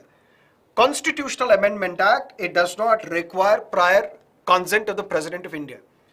A constitutional amendment bill can be introduced in either Lok Sabha or Rajya Sabha. Can be introduced, look at the flow. And if you remember this flow, you will not miss out any question when it comes in the exam. A constitutional amendment bill can be introduced in either Lok Sabha or Rajya Sabha. Can be introduced by a minister or by a private member. It does not require the prior consent of the President of India. This constitutional amendment bill, if it is passed in Lok Sabha, then it travels to Rajya Sabha. If it is also passed in Rajya Sabha, then it's sent to the President. And what are the options available with the President? President has only one option. Sign, give assent to this constitutional amendment bill. Clear? But what if, for example, there is a deadlock? What is the deadlock? A constitutional amendment bill is passed by special majority in Lok Sabha, but it is not approved by Rajya Sabha. Rajya Sabha does not pass this bill. Rajya Sabha rejects this bill, or Rajya Sabha amends this bill which is not acceptable to Lok Sabha. Can we have a joint sitting of the two houses in case of deadlock? Some say yes, some say no, and the answer is there is no such thing as joint sitting when it comes to a constitutional amendment bill, which means a constitutional amendment bill is to be passed by both houses of the Parliament separately. There is no such thing as joint sitting. Now, on this financial bill, for example, is there a provision for joint sitting or not? For example, a financial bill is passed by Lok Sabha, it's introduced in Lok Sabha, it's passed by Lok Sabha by simple majority, but it is not passed by Rajya Sabha. Will there be a joint sitting? No, no, no. Majority says no. And the answer is yes. It is only when it comes to money bill that Rajya Sabha has an inferior role vis-a-vis Lok Sabha. In financial bill can be introduced only in Lok Sabha, and if it is passed by simple majority in Lok Sabha, matter goes to Rajya Sabha. Rajya Sabha has all the options when it comes to a financial bill. Rajya Sabha can reject a financial bill. In that case, there is a deadlock. Rajya Sabha can amend a financial bill. Rajya Sabha may not act on this financial bill for 6 months. Then there is a deadlock. And to resolve that deadlock, there is a joint sitting of the two houses of the Parliament. Clear? Ordinary bills under Article 3. Can you tell me what is an ordinary bill? GST is an example. Shunya, GST is not an example of a financial bill or a money bill. GST is an example of a constitutional amendment bill. Aadhaar was introduced as a money bill. What is an ordinary bill under Article 3? A bill which talks about reorganization of states. A bill which talks about reorganization of states, it's an ordinary bill under Article 3 and it requires prior consent of the President of India. What is the flow? For example, let's take the example of Jammu and Kashmir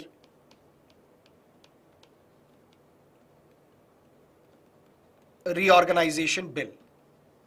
Or the better example would be Andhra Pradesh reorganization bill, because Jammu and Kashmir reorganization bill has some complexity which we will not discuss as of now. Andhra Pradesh reorganization bill. This bill first should be cleared by the cabinet, Union Cabinet. This is a bill under Article 3 because Andhra Pradesh needs to be reorganized. Andhra Pradesh needs to be bifurcated into Andhra Pradesh and Telangana. This bill first should be cleared by the Union Cabinet. Prime Minister and the Cabinet Ministers, they will sit and clear this bill. Then this bill has to be introduced in the Parliament. But this bill cannot be introduced in the Parliament without the prior consent of the President of India, because this is an ordinary bill under Article 3. But President, before he gives his consent, President refers this bill to the legislature of that state which is going to be affected by this bill. Andhra Pradesh reorganization bill has been cleared by the Union Cabinet. The Cabinet asked the President, please give us your permission because we want to introduce this bill in the Parliament. The President says, no, first I have to follow a consultative process, which is mentioned under Article 3. And what is that consultative process?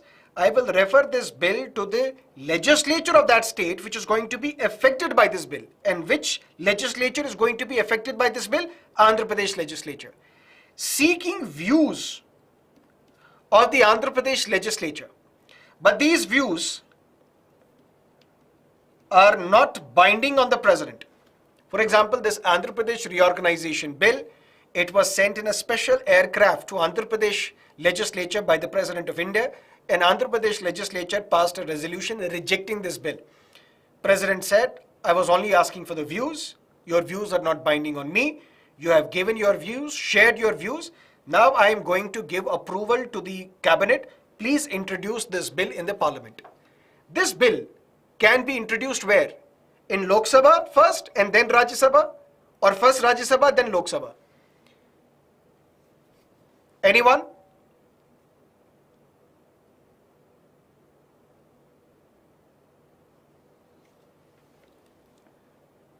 This bill is introduced in either of the two houses. First it can be introduced in Lok Sabha, then Rajya Sabha, or first it can be introduced in Rajya Sabha, then in Lok Sabha. For example, Andhra Pradesh reorganization bill was first introduced in Lok Sabha. Jammu and Kashmir reorganization bill was first introduced in Rajya Sabha. So this bill under Article 3 can be introduced in either of the two houses. Let's assume for a while this bill is introduced in Lok Sabha. What type of majority does it require? Simple majority. This bill is then sent to Rajya Sabha, and if it is passed by simple majority, then the matter goes to the President. President signs this bill. Andhra Pradesh reorganization bill becomes Andhra Pradesh Reorganization Act. Clear? And because of this ordinary bill under Article 3, there will be changes in Schedule 1 and Schedule 4 of the Constitution. Now listen to me carefully. If I give you a statement and I tell you, Constitution can be amended only by passing a bill passed by special majority. Is the statement correct or incorrect? I'll repeat. Constitution can be amended by a bill only by passing a resolution or by passing such a bill by special majority. Right or wrong? Incorrect, incorrect, incorrect, incorrect, incorrect. Incorrect. This statement is correct. Constitution can be amended only by passing a bill by special majority. That's it. Sir, but the Lakshmikant says that there are some provisions in the Constitution which can be amended by simple majority. For example, Schedule 1, Schedule 4, when a bill is passed under Article 3, increase the number of judges to the Supreme Court can be done by simple majority. Changing the name of a state can be done by simple majority. Merging two or more states can be done by simple majority. Providing for the continuance of English beyond a period of 15 years from the commencement of the Constitution can be done by simple majority. Abolishing a legislative council for a state, creating or establishing a legislative council for a state can be done by simple majority. Yes.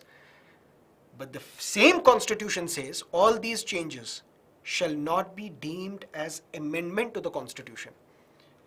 And that is the beauty about Indian Constitution. And that is what the term that is used for Indian Constitution sometimes is, regarding the amendment procedure, flexible rigidity. So what is the amending procedure of Indian Constitution? Flexible rigidity. Some provisions can be changed by simple majority. But those are not amendments because those are not deemed as amendments. When they are not deemed as amendments, those changes can be made by simple majority. But if you want Constitution to be amended, that can be done only by passing a bill by special majority. So this statement is correct. Constitution can be amended only by passing a bill by special majority. But sir, under Article 3, when the bill is passed, when Andhra Pradesh is reorganized, the name of Telangana is to be mentioned in Schedule 1 because Schedule 1 talks about names of states and union territories. So we have to add the name of Telangana in Schedule 1. We have to provide for representation of states in Rajya Sabha under Schedule 4 because previously Schedule 4 said 18 seats in the Rajya Sabha would be from Andhra Pradesh. After the reorganization, we say 11 seats in Rajya Sabha will be from Andhra, 7 seats in Rajya Sabha will be from Telangana. So we are changing Schedule 4 as well. And then we say that this law should be passed by simple majority. If, sir, you are saying Constitution can be amended only by special majority, then how can we make changes to Schedule 1 and Schedule 4 by simple majority? That is possible because of the exception provided under Article 4. Article 4 says none of these changes shall be deemed as amendment to the Constitution. When these are not amendment, that means we don't need special majority. When we don't need special majority, then what do we need? We need simple majority, as crystal clear as it can get. But the point is, long story short, a bill under Article 3, an ordinary bill, requires prior consent of the President of India. And bills under Article 370, they do not require the prior consent of the President of India. Sir, but during 2019, something happened and then President's consultation, President's concurrence was required. That had something to do with Article 370 itself, not the bill under Article 370. And that had something to do with Jammu and Kashmir reorganization bill, which is under Article 3, not with Article 370. So, which of the following bills require prior consent of the President before tabling in the Parliament? 1. Money bill, 2. Financial bill, 4. Ordinary bill, which is under Article 3. So, C is the right answer. Money bill requires simple majority.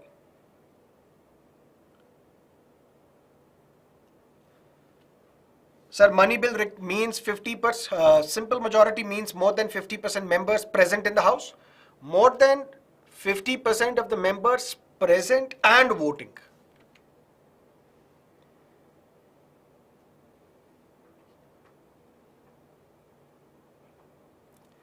The post of Deputy Speaker is necessary for the smooth functioning of Lok Sabha, and without him or her, the House cannot function. This statement is incorrect.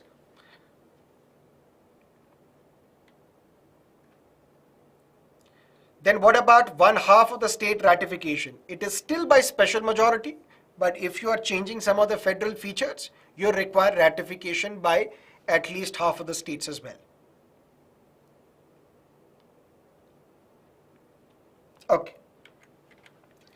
Question 13. In which of the following situations may lead to a notification of a joint sitting of the two houses by the President. If a bill is passed by one house, is rejected by the other house, if a bill passed by one house is substantially amended by the other house, if a bill passed by one house is not acted upon by another house for more than 6 months, if a financial bill is amended by the Rajya Sabha and the amendments are not agreeable to Lok Sabha, what is the right answer?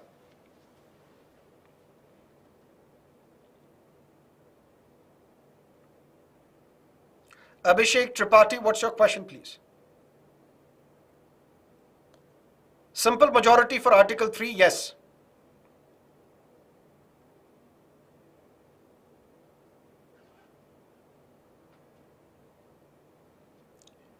What is vote on account and interim budget?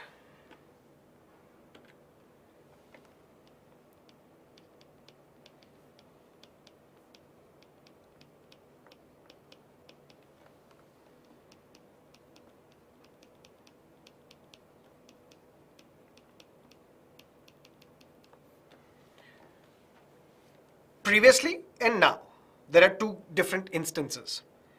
For example, previously the budget was introduced on the last working day of February. Let's say 20th February. Then there would be general discussion on some days. Clear? And let's say we reach to 4th of March. After a general discussion for a few days, then both the houses will adjourn for, let's say, 4 weeks. Because this is where 24 departmentally related standing committees would review the budget proposals, which means now we are in 4th April. And then onwards, we will start discussing the budget, we will vote on these demands for grants, and ultimately the budget appropriation bill will be passed. But sometimes this process may extend to May as well. Sometimes, for example. But we know that there is something called rule of lapse. What is this rule of lapse? Legislature can trust executive with the money only for 1 year. That means when the legislature is giving money to the executive to spend, it can trust the executive only for 1 year. If, for example, my ministry was given 10,000 crores to be spent, but I spent only 8,000 crores, what will happen to the remaining 2,000 crores? They will lapse. They will go back to Consolidated Fund of India. And the financial year is from 1st of April till 31st of March. That means on 1st of April, the Parliament should have approved me new set of money so that I can spend. But if the previous money has lapsed and now the budget is taking some time, in April it is not passed, in May it is not passed, in this situation what will I do? I have no money to spend. This is where after general discussion on 4th of March or 5th of March, vote on account will be passed. That means you will be able to spend money for 2 months. Till the time the budget is passed for 2 months, 1/6 of whatever expenditure you have been calling for, you can spend that money. That is called vote on account. Vote on account becomes even important when it comes to an election year. For example, there will be election next year, 2024 election. For example, in May, the election would take place. The budget would be presented on the 1st of February now, because since 2017, the budget is presented on the 1st of February in Lok Sabha. If the budget is presented, and let's say in May 2024, a new government is formed, why would this new government follow the budget which was passed by the previous government? That is why in an election year, instead of presenting a full-fledged budget, the outgoing government only passes a vote on account, which means only the expenditure part would be mentioned. Only the money which you have to spend will be part, vote on account. Interim budget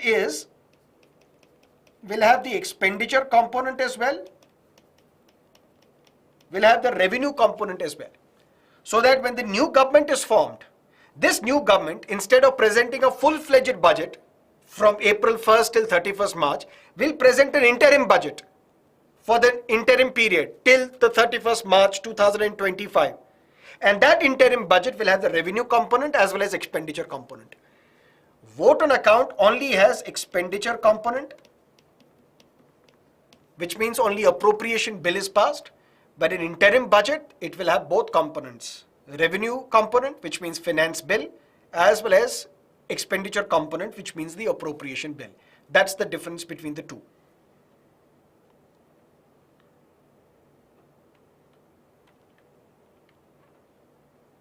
Okay. Which of the following situation may lead to a notification of a joint sitting of the two houses by the president? For that, we need to understand if this is Lok Sabha, for example, if this is Rajya Sabha. Here we have a bill. Listen to me carefully. If Lok Sabha also passes this bill, Rajya Sabha also passes this bill, no debate, no confusion, no deadlock whatsoever. Both houses agree. Lok Sabha passes a bill, Rajya Sabha can reject a bill. The moment Rajya Sabha rejects a bill, there is a deadlock. And to resolve this deadlock, the president may notify the joint sitting of two houses. Lok Sabha passes a bill, Rajya Sabha amends this bill. What will happen after that? This bill will go back to Lok Sabha. If Lok Sabha accepts these amendments, the bill is passed. If Lok Sabha rejects these amendments, there is a deadlock. And to resolve this deadlock, there can be a joint sitting of the two houses. Another instance, Lok Sabha passes a bill, Rajya Sabha does not act on this bill for 6 months. It's neither passing this bill, nor rejecting this bill, nor amending this bill. It is not acting on this bill at all. After the expiry of 6-month period, there is a deadlock, and to resolve this deadlock, there is a joint sitting of the two houses. It can also be reverse. Rajya Sabha passes a bill, Lok Sabha passes a bill, the bill is passed, no discount, no confusion whatsoever, no debate whatsoever. Rajya Sabha passes a bill, Lok Sabha rejects a bill, there is a deadlock. Rajya Sabha passes a bill, Lok Sabha amends this bill. When Lok Sabha amends this bill will go back to Rajya Sabha. If Rajya Sabha accepts these amendments, the bill is passed. If Rajya Sabha rejects these amendments, there is a deadlock. To resolve the deadlock, there is a joint sitting of the two houses. Rajya Sabha passes a bill. Lok Sabha does not act on this bill for 6 months. At the expiry of 6-month period, there is a deadlock, and to resolve this deadlock, there is a joint sitting of the two houses. And who presides over this joint sitting? Speaker of Lok Sabha. In absence of the Speaker of Lok Sabha, who presides over this joint sitting? Deputy Speaker of Lok Sabha. In absence of the Deputy Speaker, who presides over this joint sitting? Deputy Chairperson of Rajya Sabha. In absence of Deputy Chairperson of Rajya Sabha, who presides over this joint sitting?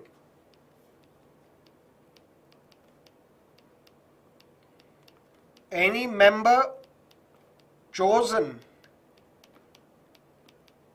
at the joint sitting. Which means under no circumstance does the Vice President of India, the Chairperson of Rajya Sabha, preside over the joint sitting. Why? Because Vice President is not the member of the Rajya Sabha. When he's not the member of the Rajya Sabha, means he's not the member of the Parliament. When he's not the member of the Parliament, how can he preside joint sitting of the two houses? That's why this question. What's the question? Which of the following situations may lead to a joint sitting of the two houses? Which means it is not necessary that whenever there is a deadlock, there has to be joint sitting. The government may say we don't need a joint sitting. Okay, President will not notify a joint sitting. Clear? So that is why we say may lead. If it was which of the following situations shall lead to a joint sitting, then the answer is to be completely different, because it is not necessary to call a joint sitting. Which of the following situations may lead to a notification of a joint sitting of the two houses by the President? If a bill is passed by one house and rejected by the other house? Correct? If the bill is passed by one house, is substantially amended by the other house? Incorrect, because in this case, the bill will go back to the house. If that house accepts these amendments, the bill is passed. If that house rejects these amendments, then there is a deadlock. Clear? And then there can be a joint sitting. If a bill is passed by one house, is not acted upon by another house for more than 6 months, correct? If a financial bill is amended by the Rajya Sabha and the amendments are not agreeable to Lok Sabha, correct? On money bill, there can be no joint sitting. Because when a money bill is passed by Lok Sabha, sent to Rajya Sabha cannot reject a money bill. Rajya Sabha cannot amend a money bill. Maximum Rajya Sabha can do, it can make some recommendations on a money bill. If these recommendations are acceptable to Lok Sabha, the bill is passed. If these recommendations are not acceptable to Lok Sabha, even then the bill is passed. And if the Rajya Sabha does not act on this bill for 14 days on a money bill, the bill shall be deemed to have been passed by both houses of the parliament. But in case of a financial bill, Rajya Sabha can reject a financial bill. Rajya Sabha can amend a financial bill. The Rajya Sabha may not act on the financial bill. And in these cases, it may lead to a joint sitting of the two houses. So 134C is the right answer. How many times joint sitting of the two houses has been convened in India?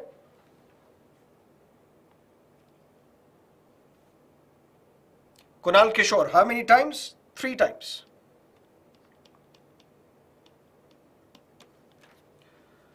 The first on the dowry bill, then there was on banking repeal bill, then there was in 2002 on POTA.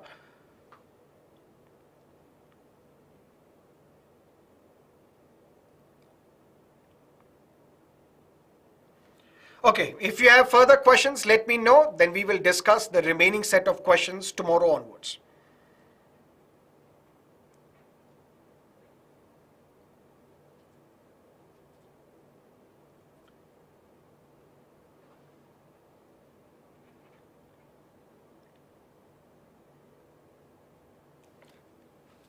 Can you explain statement second? Statement second is if a bill passed by one house is substantially amended by the other house.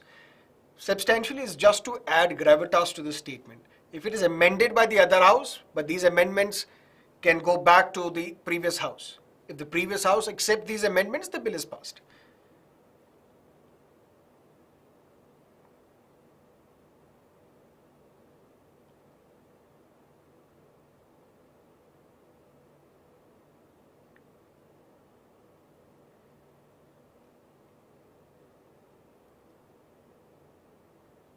High Court bill reservation is discretion or obligation of the governor.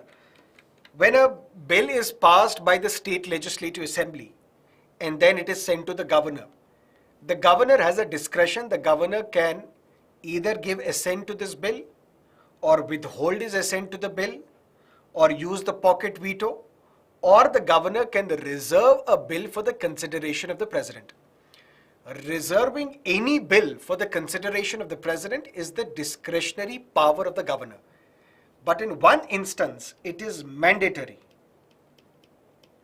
The governor has to necessarily reserve a bill for the consideration of the president if this bill deprives or reduces the jurisdiction of the concerned high court, snatches the powers of the concerned high court. Any bill which is passed by the state assembly interferes, alters the powers of the state high court. This bill, the governor has to necessarily reserve for the consideration of the president.